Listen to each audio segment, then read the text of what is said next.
लगातार मैं अघोरी अवगढ़ नाथ संप्रदाय के जो लोग होते हैं उनकी वीडियो लेके आता रहता हूं और आज भी मैं एक अवगढ़ बाबा के पास आया हूं जो कि चिता पर अपनी क्रियाएं कर रहे हैं। किस तरह की क्रियाएं करते हैं, क्या होता है, भूत प्रेत के बारे में इनसे महाराज जी से जानेंगे। महाराज जी जय महाकाल। जय महाकाल, हर हर महादेव। महाराज जी आपका शुभ नाम क्या है?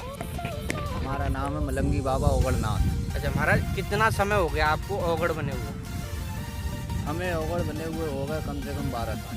अच्छा महाराज, मैं एक चीज़ जानना चाहूँगा, जैसे ये अभी दारू रखी है आपके पास और मैंने ये भी देखा था जैसे अभी परिक्रमा वगैरह लगा रहे थे आप, दारू भी चढ़ाई, तो ये सब मतलब क्या होता है और किस तरह की क्रियाएं होती हैं अवगढ़ों की? ये क्रियाएं जो होती हैं, जैसे हम अपने देवी देवताओं को मंदिर में जाके प्रसाद देते हैं, इसी प्रकार अवगढ़ का जो है शमशान घर होता है। तो इसीलिए हम शमशान में हमारी जो देवी हैं उनको प्रसाद देते हैं। अच्छा, शमशान की देवी को प्रसाद के रूप में दारू चढ़ाते हैं। हाँ। अच्छा, क्या आप मानते हैं महाराज जैसे भूत प्रेत वगैरह ये सब चीज़ें होती हैं रियल में? हाँ, होती हैं।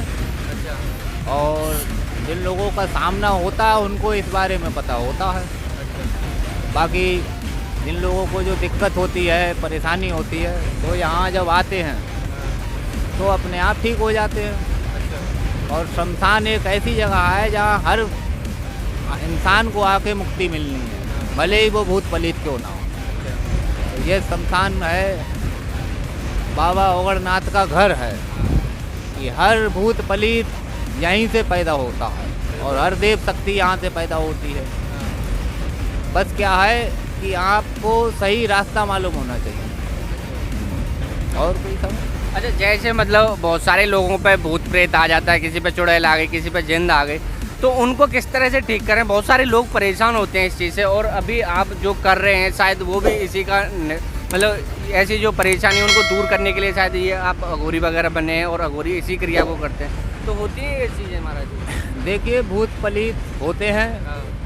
बस यही है, लेकिन मेन कर्म ये है, अवगढ़ का ये कर्म नहीं है। हाँ। अवगढ़ केवल अपने आप को शांत रखने के लिए हाँ। शमशान में सेवा करता हूँ, अच्छा। ना कि भूत पलीतों के लिए। बाकी हाँ, जिसको जो परेशानी होती है अवगढ़ तो खाली उठा के भस्म दे देते हैं शमशान में, तो उसका भला हो जाता है। अच्छा। और भूत पलीत क्या, भूत पलीत तो शमशान से ही पैदा होता है, हाँ। तो वो यहीं पे आके ख़त्म हो जाता है। अच्छा, मान के चलो किसी पे भूत प्रेत हो गया, बहुत लंबे समय से किसी पे भूत है, ठीक है, और मतलब करीब 20 साल हो गए, तो हट जाएगा वो महाराज? हाँ, हट जाएगा। तो क्या करना पड़ेगा उसके लिए जैसे वो हट जाए? उसके लिए शमशान भैरव की हाँ। सेवा करनी पड़ेगी। अच्छा। कि हमारा जो उसूल है, अगर आपको कोई परेशानी है हाँ। तो किसी भगत के पास ना जाएं, हाँ। किसी तांत्रिक के पास ना जाएं, आप स्वयं सेवा कर सकते हो। अच्छा। शमशान में प्रवेश करने से पहले शमशान भैरव पड़ते हैं हाँ।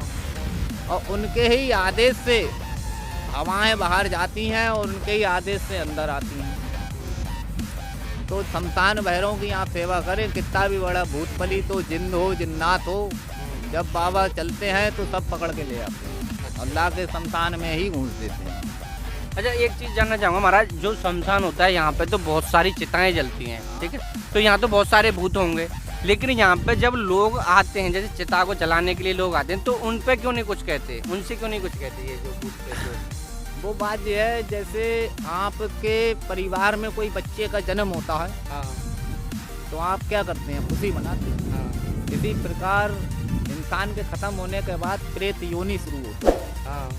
तो जब कोई ख़त्म होता है और लोग उसे यहाँ लेके आते हैं, तो वो उनके समाज में, जैसे हमारा यहाँ समाज है ऐसे उनका भी समाज है, उनके समाज में एक व्यक्ति बढ़ गया। हाँ।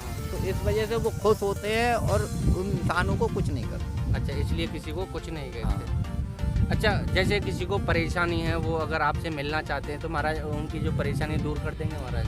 हाँ, परेशानी दूर हो जाएगी।